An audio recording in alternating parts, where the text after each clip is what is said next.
we've just listened to 4 voices. That's only 4 voices out of how many millions? And all of it is packed full of trauma, negativity, bad experiences. None of it was asked for, none of it was wished for. I'm thankful that you're here, and I'm thankful that you stay engaged. But it's really, really important that at the front lines, you have to stay well yourself if you want to help others, and the same thing goes for you.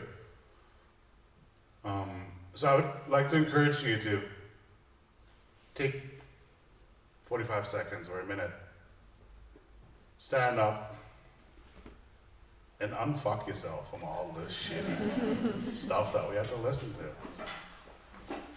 Go to a place in your mind that lets you remember when you were happy, or something that brings you joy, and just get to that space, and at the end, feel that it's worth fighting for. All of it makes sense.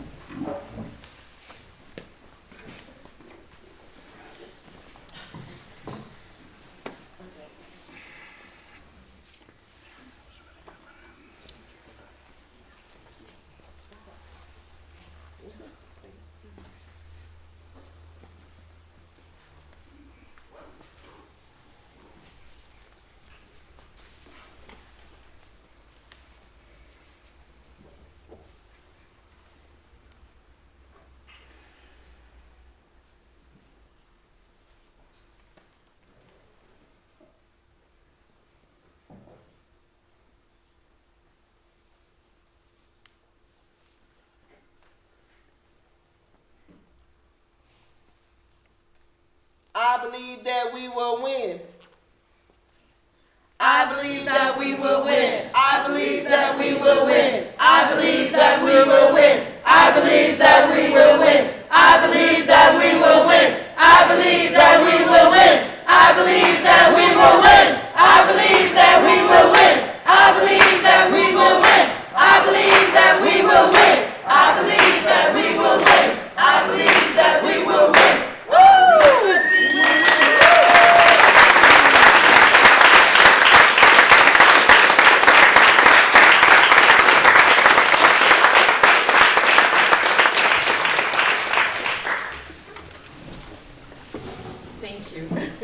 I think there's no other comment than saying thank you for being here, for helping us to dive into this, but also helping us to unfuck ourselves, which is very necessary.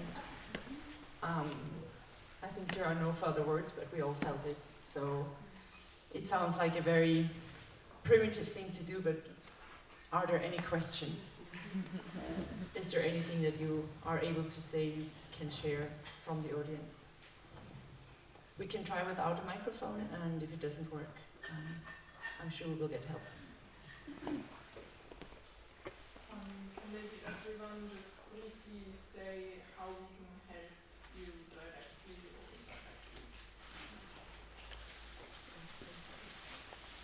indirectly. Yeah, so we really tried to make that not heavy.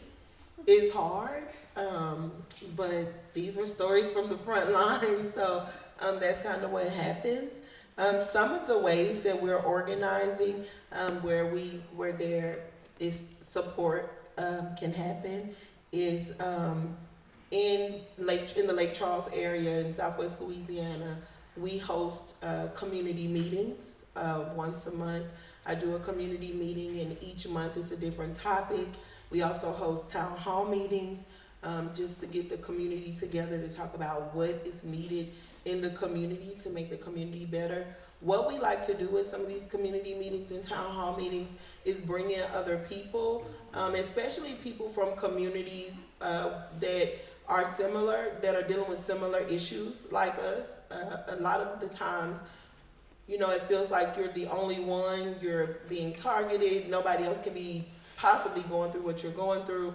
So it helps to see that other people are dealing with the same things and to understand how they're fighting and pushing back.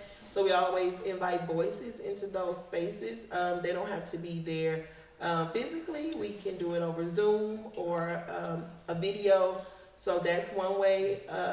Boosting social media posts. If you follow me on any social media, you'll see that a lot of times I go live from my community with the flaring and with the issues that are happening in the community, sharing those posts, commenting on those things just to amplify what's happening, to show that we are real people, these are real communities, these are real issues. Another way that support, because I always try to give people like non-monetary ways to support, because we want the funders with all these billions of dollars to give the money, because the communities have given enough, right? We've done enough crowdsourcing. It's time for funders to step up and show that they really care about these communities. So another non-monetary way is we are really trying to promote the arts. So drawing pictures, painting pictures, singing songs, writing poetry, writing short films. This helps us to get our stories out. And I know Chloe and Jenny can talk more about the short films that they're doing, but really trying to showcase also what we're fighting for, what the reason it is important to save our communities, our culture, and not to erase that. Because in Louisiana specifically, one of the things we're always asked is, why do you stay there? You know, after these hurricanes, with all of this industry, why do you continue to stay in Louisiana? And so we want to showcase and show the world why Louisiana is important to us. It is a place that other people from all over the world come to tour, come to visit. Everybody's heard of Mardi Gras. They come there, they have fun, they have a good time. We get to live there. It's Mardi Gras all the time.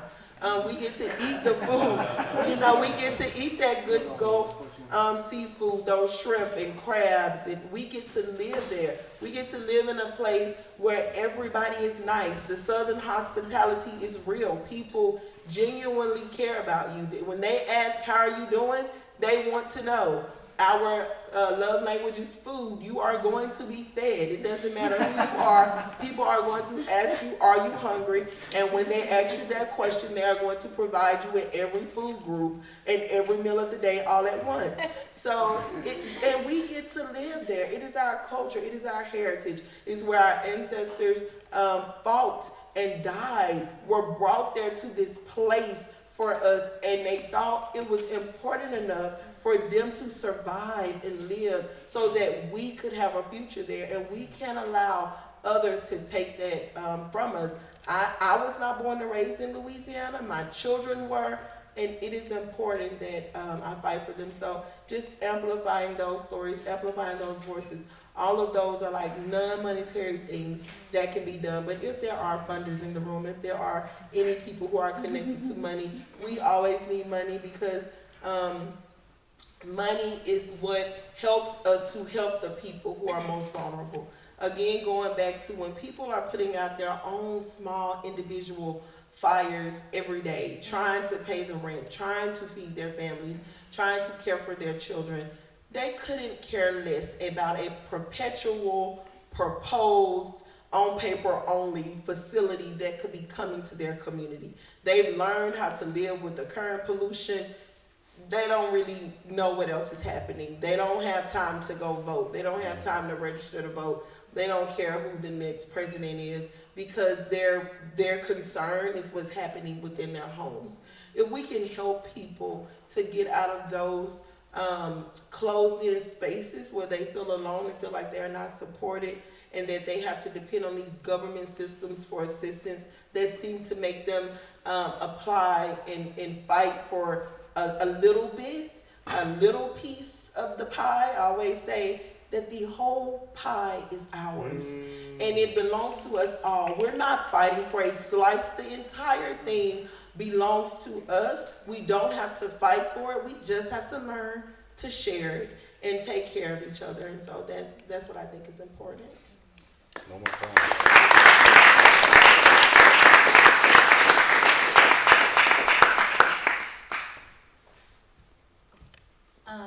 Yeah, thank you, Rashida. So a part of storytelling and organizing, I think, is like exposing a moral crisis, right? Or just exposing injustices in general. And so I know here that you know, a lot of the action that people take is through direct action, which is really amazing, and like that's part of like a healthy, like powerful movement, right? Is like making these harms that are invisible more visible, and like people can't ignore them. But I think what's also kind of undervalued, it's like the less glamorous side of activism and organizing, is having conversations within your own networks of people, right? And kind of building them up to the understanding that you have now, right? Helping people build a power of, like a analysis of power, right? There are real people who are responsible for all of the damage that, you know, is being done to our communities, right? So we encourage you to come like strategize with us. Andy here in the front row has done an amazing job of building this transatlantic space where we do identify decision makers, right, who are responsible for this damage. And if we are pressuring them from our side and you're pressuring them from your side, they have nowhere else to run, right? Just as they've cornered us, we push back and we corner them, right? And so I think, yeah, like it's not the most fun to like actually talk to your parents or your grandparents about what you've been doing this weekend, you know, but it is important because like right now it's kind of unpopular. I mean, people understand that climate change is real, but they don't, for such a long time, the environmental movement was like centered around, you know, the environment, obviously, and like animals, but like we're here to bring like human faces, right? And so like if you empathize, right, share that empathy with the people in your life, right, get them involved, and I think through that, you know, you can start to build avenues that didn't exist before, right? So yeah, I just encourage you to stay involved with us. Follow us on social media if you have that, and please talk to us about the transatlantic organizing space. Thanks.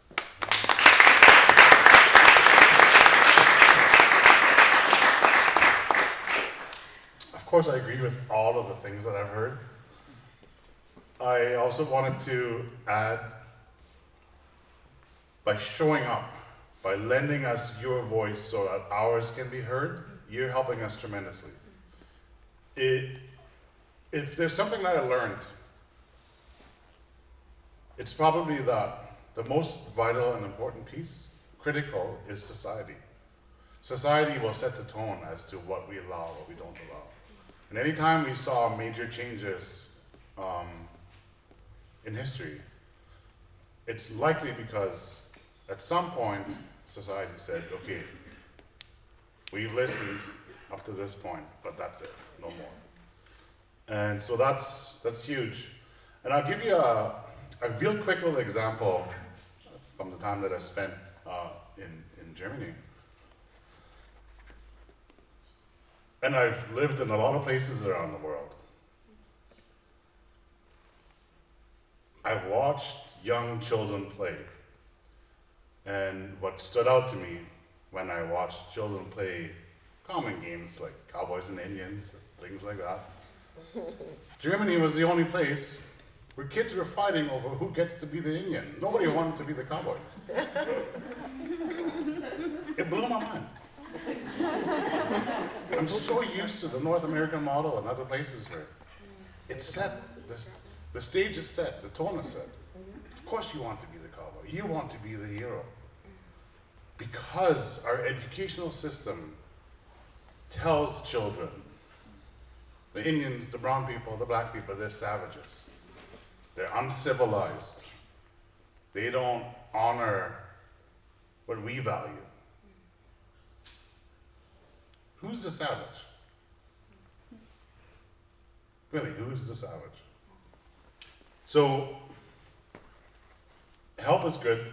I think when you go through your day and you go through your life and you see bullshit, call bullshit. That's the most important piece. And I feel that there's a lot of allies within Europe because there is a different depiction of what social justice looks like. And I'm very, very happy to see that. Once again, I'm very happy and thankful for everyone that's here, that's taken the time out of their day over the last few days to come and listen, to engage, to educate, to share stories. That's help, absolutely. Also, there is a couple of QR codes going around the room. If you want to learn more, if you want to stay connected, we organize something called a Peace and Unity Summit.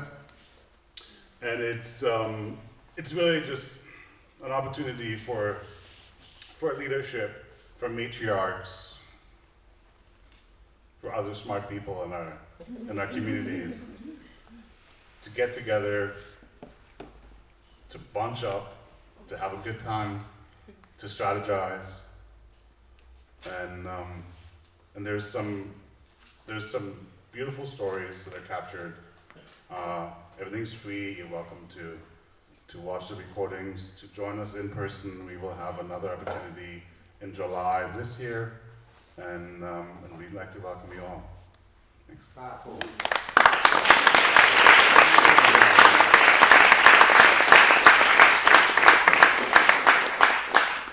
Just to the comment that I just heard, we refer to ourselves commonly as Team FAFO.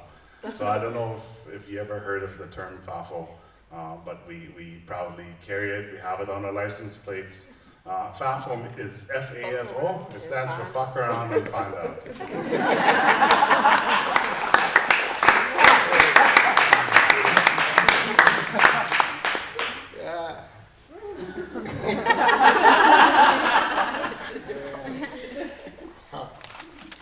Thank you very much for your time. I hope there was value for your time invested here today. We are grateful to also listen to us and hear what we're doing. We have a couple of activities we'll be doing and what we also plan to do, and also opportunity around bridging the knowledge gap, because we need more environmental defenders. We need to build more grassroots activists that will support this movement. It's not a single group show, it's a collective. So we want to build more collective, more mass movement that will be able to amplify voices for the change we want to see. I will be doing activities around, we have one activity called the Niger Delta Climate Change Exhibition. That we do illustration using art to tell the story of the impact of the climate change that I will call, because most of those are policymakers, they are deaf, they don't listen, so we do more of the illustrations through art. If you check out our website on Connected Advocacy, check some of our publications there, you see some of those artworks there that directs to those issues I'm speaking of, to do some verified claims of these issues by various verified news groups.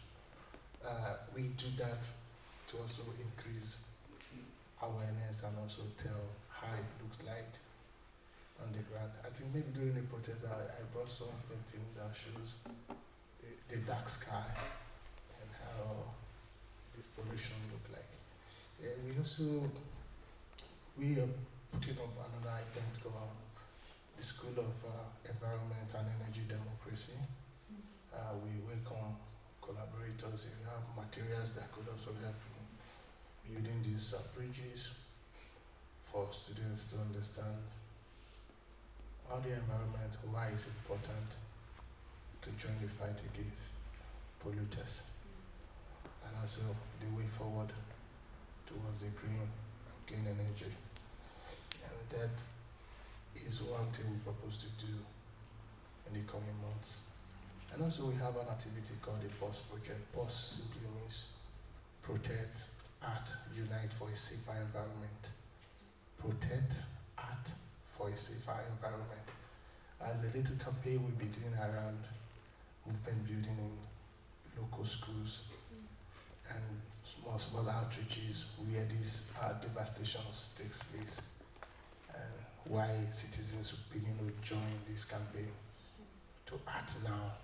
So it's called the POS project, POS campaign. And we want to amplify that POS to the world. And I know with you guys we can make that difference.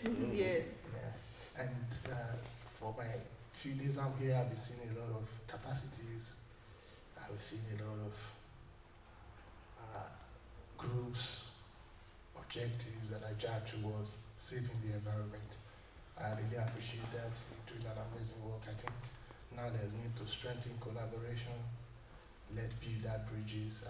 Looking forward to an exchange between what we're doing and what is happening there. We're looking at the African-Europe exchange program around environmental rights, social and climate justice, where let's do the learning. I have been learning a lot from most of the rooms since. So it's good we build that connections. And you guys have a lot of technology and tools to amplify grassroots movement, campaign strategy, advocacy toolkits. Let's compare notes. Let's see what works and why. I'll be really glad to have those kind of opportunities to compare notes. And I can also, we also have something to share around our indigenous knowledge, how we'll be using 1+1 to make that 2 in our local way. So that we are open to. We want to see this knowledge transfer. We want to see improved engagement. I want to see more of the community organizing. Let's get organized. Yes. I think together we can.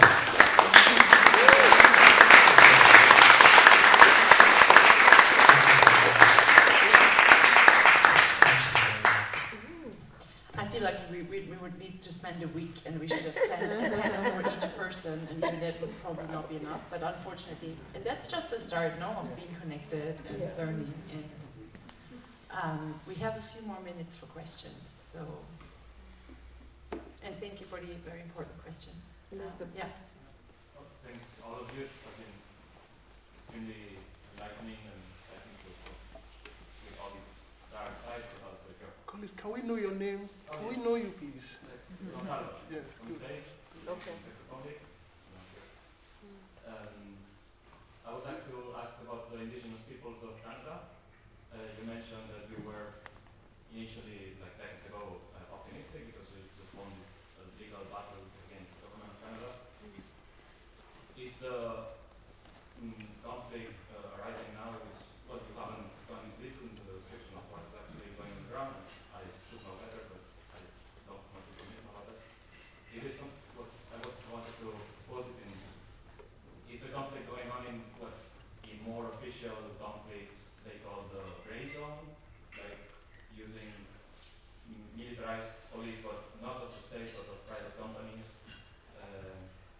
creating some type of artificial problems to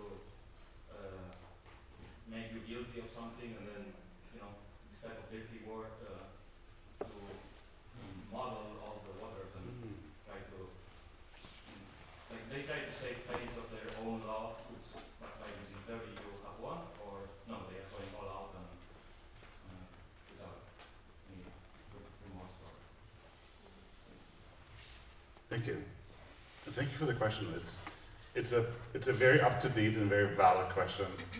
So I really appreciate it.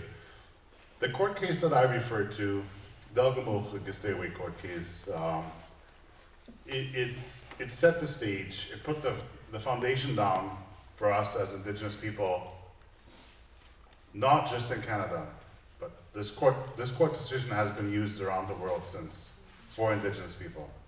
If you study law in Canada right now, you have to familiarize yourself with this court decision, which that in itself feels like a win.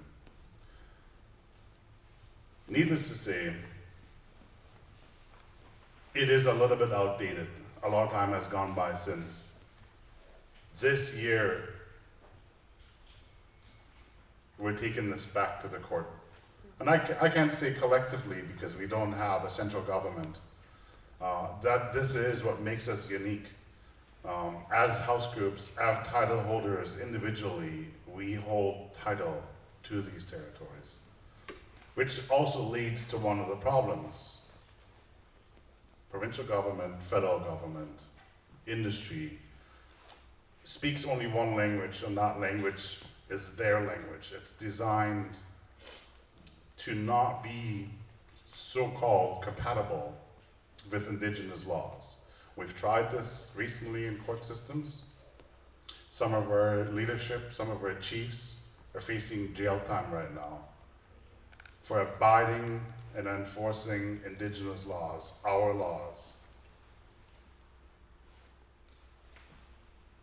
And we're going to keep fighting this.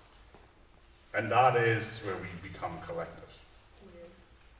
All of us are fighting it. We have a lot of allies. There's other nations that will eventually benefit from this.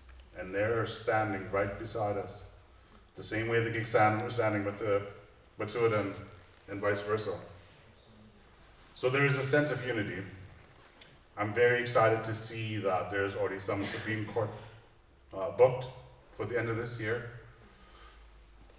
to discuss and set in stone the detail of what title and right looks like for Indigenous people.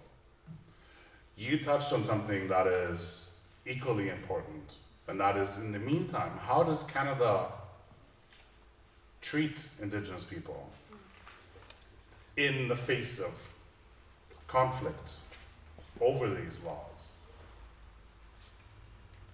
And yes, as title holders, as Indigenous people currently, we are being criminalized for enforcing and upholding these laws. These laws enabled us to still be here today. These laws kept us accountable to each other.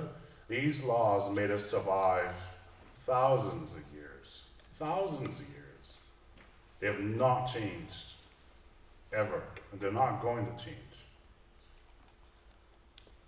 So, we are continuously being criminalized. We're being depicted as violent. We're being depicted as criminals simply for existing. We're not trying to take anything. We're trying to keep what's ours, to make it last. Not for us. There is no monetary benefit in this. We're doing this for our children, their children, the ones that are not born yet. Most importantly, we're doing this for the betterment of all. And that includes non-Indigenous people that live in Canada. Because we realize that is not going to change. So we have to find a way to live side by side, to make this work for everyone. In the meantime, we will continue to see people going to jail for that. We're being dehumanized. And that is something, over the course of time, all of us are very familiar with.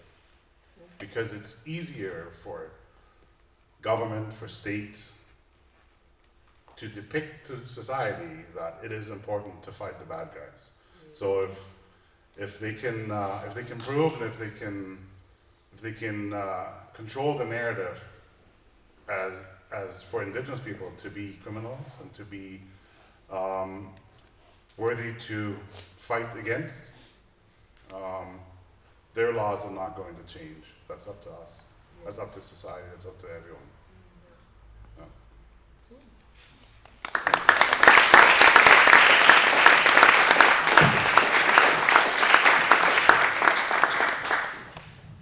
Is there one last but one question? I feel it's okay to run a bit over. So, Any hands? Hi, thanks so much for everything. I'm Siri, and I think quite a few of you have talked about unity and community, and also differences within your communities and movements. And so I was kind of curious how you build that unity and community, how you keep space for diversity of voices, and still manage to keep the strength. I'll start by answering that. In Southwest Louisiana, again, it is very noticeable how the communities are siloed. So the community I work with the most is predominantly Black, low income, indigenous, people of color community, but about 90% Black. The other 10% is a mixture of other non-white community members. And that is because of also the redlining, the gerrymandering, where the facilities are placed. It is made like that to keep us siloed, right? But the way that we bring other people into the communities, what I do with the Vessel Project is, for example, I was saying earlier, I host a community meeting every month, and I intentionally invite all stakeholders. I invite the mayor. The mayor's never come to one of my community meetings, but we always end up in the same place. And sometimes he knows who I am, and sometimes he's never heard of me. So funny. But also inviting other leaders or people who are influential in their parts of the community as well to those community meetings, hosting town hall meetings. Our time is up. Also attending other community meetings, city hall meetings. In Louisiana, we have parishes. Our parishes are governed by a police jury in Southwest Louisiana. The police jury is kind of like the county commissioner, or I don't know what you all would call it, like who, they don't govern the state, just the county, like so the individual cities that are within a certain area. Yeah, so the police jury, so imagine you are a low income person of color and you have to go before a police jury who is making decisions. Just so even the name of that is very intimidating for people. So just inviting those type of different governing bodies to the meetings also brings in that mixture of people. But what I do with Vessel Project is support other community initiatives. So for example, today is Sunday here, but Saturday, still there, they had this event called Boots and Brims. You know, it's the South, where he was talking about cowboys earlier. So that Western type of theme is very popular. But it was a fundraising event for like a local organization. Vessel Project sponsored a table at that event for some local community members to be able to attend. So it gives us a presence in that room, which is a different group of people who aren't necessarily focused on environmental work, but like community service, community building. But it puts us in the room with them to talk about what we're doing. Whatever industry does, I also do. So if Citgo or Conoco or Phillips 66 or Indorama or any of the other industries in my community, if they host a certain thing, like they'll do a fishing derby, for example, I'll host a fishing derby as well. Vessel Project is not as big as theirs, but it also lets the community see, because a lot of times the community members will say, oh, but they donated to the school, or they had a fishing derby, or they donated to the football team. And I say, well, I did too. Vessel Project did the same thing. I gave them $20 and they gave them $2,000, but my $20 was my last $20. You know, that $2,000 was a tax write-off for them. So, you know, I try to show up in these things that the communities feel are very important things, and support those things for them, so that they see that my objective is not to just stop a facility, but to build community, make the community better as a whole, and to support the things that they feel are important, and show them that it doesn't take industry to support those things, that we can also support those things in the community and still kick industry out. So that's what I do.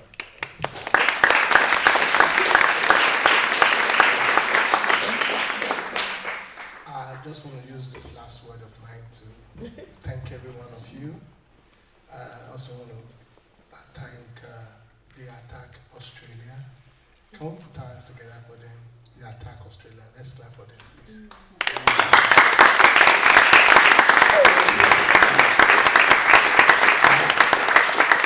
The Attack Australia and Max and the other team, the big teams around there, for giving us the opportunity to come share with you guys today. And also my other brother, Dean. Dean we work with in the African region. I want to thank every one of you. I want to thank those teams that made it possible for us to be here. Today I'm seeing the cross-cutting of issues and seeing the global dimension of the struggle. I think I'm a bit feel at home. I thought everybody were polluters. Thank you.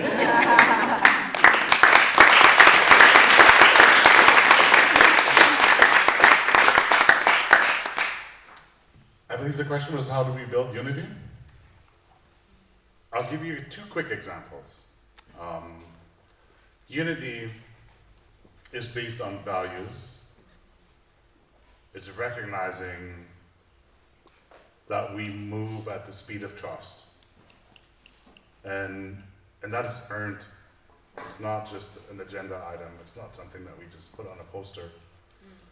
It's something that we live, that we show, that we fly on our flags, that we're known for.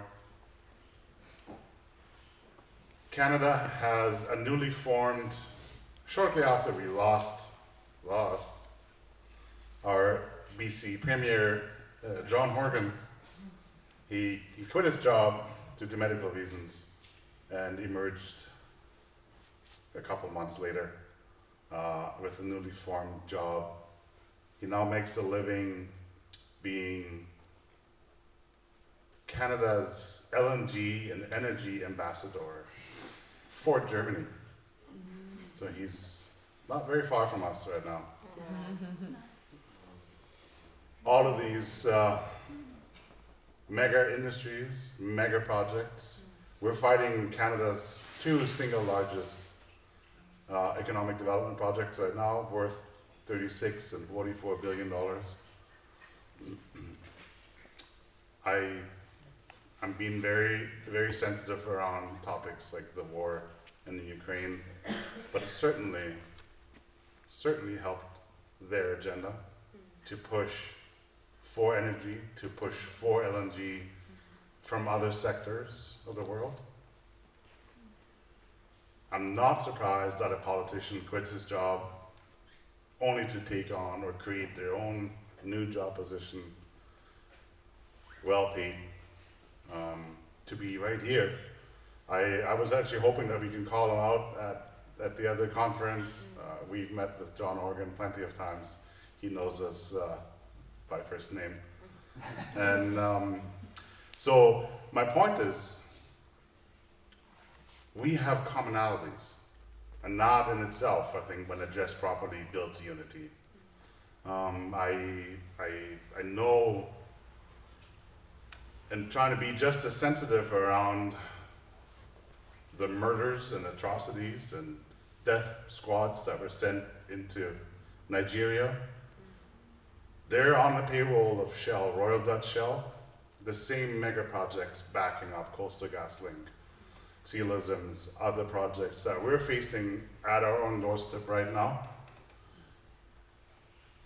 They create a template. They try something, and when it works, they take it somewhere else, and they roll it out even more brutal and more massive, and normalize it. And that's usually at the backs of indigenous people, countries that fight different political systems that might not be as strong or perceived as strong. And that in itself, in my opinion, causes unity. We have something that we can relate to. We have something that we can relate to. That's unity in my books. Thanks.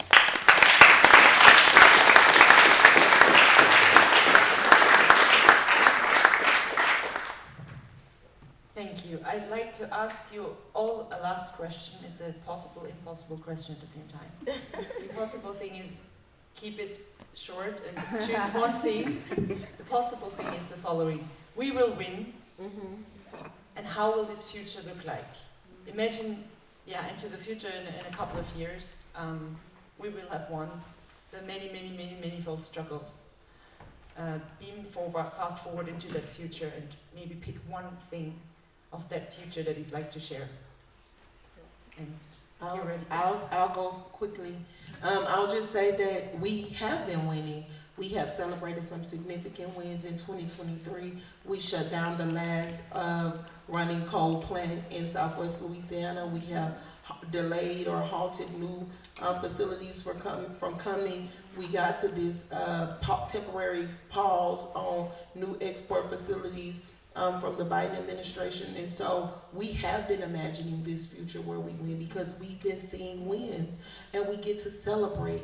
And what I see is my children being able to go outside and to stay outside and play outside and plant a garden in my backyard, and I can go in my backyard and get tomatoes and beans and pick greens like I used to be able to do as a little girl in Mississippi, and bring those things in the house and cook for them to eat. And my son, who has seizures now, not having seizures anymore because the pollution is not in our backyard, and he can go to the fishing spots that he used to go to as a younger kid and fish and get those fish and catch those crabs and bring them back, and I can cook for them and we can all sit down and eat together and just rejoice and celebrate and love. And as opposed to, as my 15-year-old daughter says in her video, having to worry about these facilities that are coming and the pollution, but just being able to have fun and enjoy our community and our culture, have festivals where people aren't getting sick and getting headaches.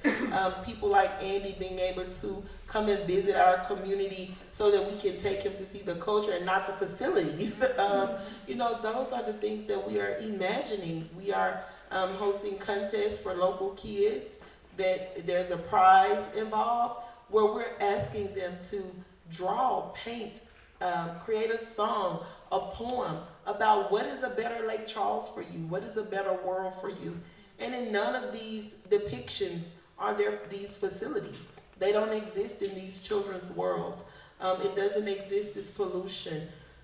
And so I think that is what we're all looking for. That is that commonality that we all share. We want peace. We want to be able to live freely. And we all deserve those basic life things of clean air, clean water, clean soil, safety, and security. And until we reach that, we can't reach any other level of human life. Those are the basic needs. If you believe in Maslow's hierarchy of needs, that is the bottom level. How are we ever going to reach the top level of our lives if we don't have those basic needs? So that's the future I see, where we all have our basic needs met.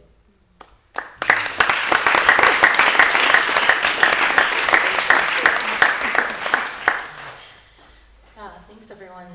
Just as Rochetta said, we only lose when we stop trying. We only lose when we stop being unapologetic in our demands for a world free of unnecessary suffering, and that for me is the world that I want to work towards. A world in which institutions, political, financial, are built upon the foundation of care, of humanity, of liberation. That's a world that I recommit myself to every day, and I ask myself, what are the 3 things that I'm going to do to end suffering? And that could be on such a small scale, and all the way up to the systemic scale. So I challenge you to ask yourself every day, what 3 things am I going to do? And what 3 things do I want to share with people? And it'll be an amazing ripple effect when you start kind of explaining to people why you're fighting for what you fight for, right? So be the domino that pushes everything over.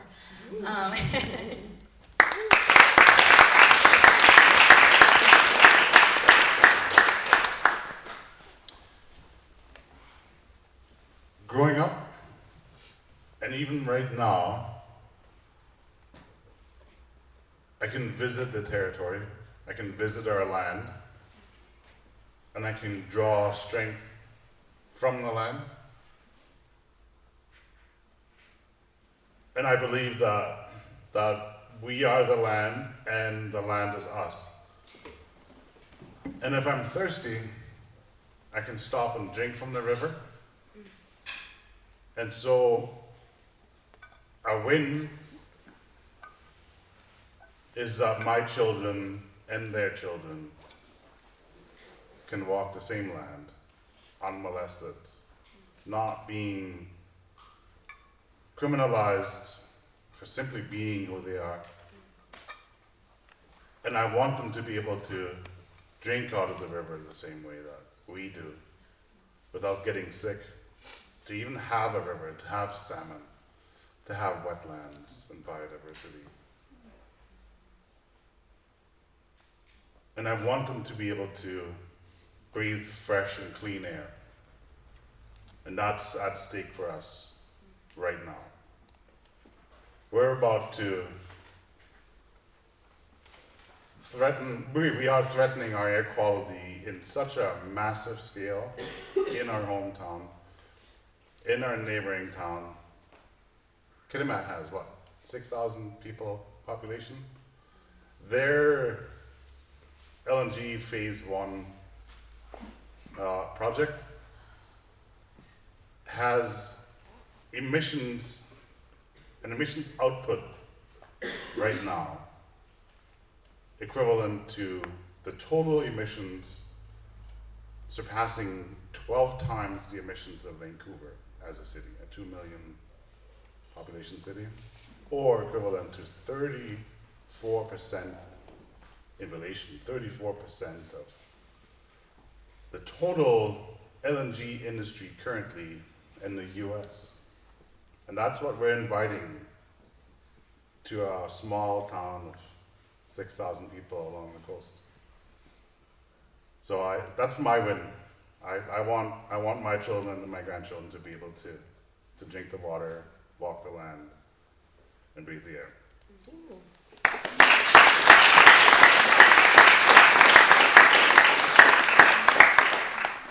Thank you. What I look forward to is to end energy poverty, to amplify, to support energy democracy, energy for the people, by the people, and for the people, of the people. To end over 60 million of my people that are without energy. Looking forward to local community clean energy parks where they can generate energy for themselves and reduce the pollutions that we currently suffering from. So I look forward to see Africa breathe again, Niger Delta breathe again, Mono breathing fresh air like you guys. That is what I look forward to, and I hope we'll get there. Thank you.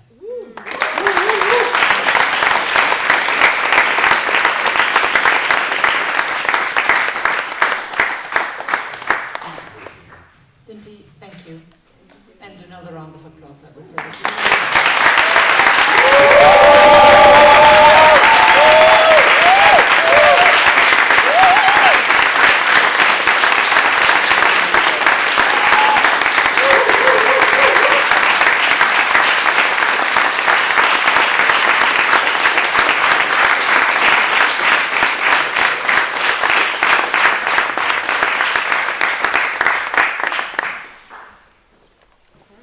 Class is dismissed.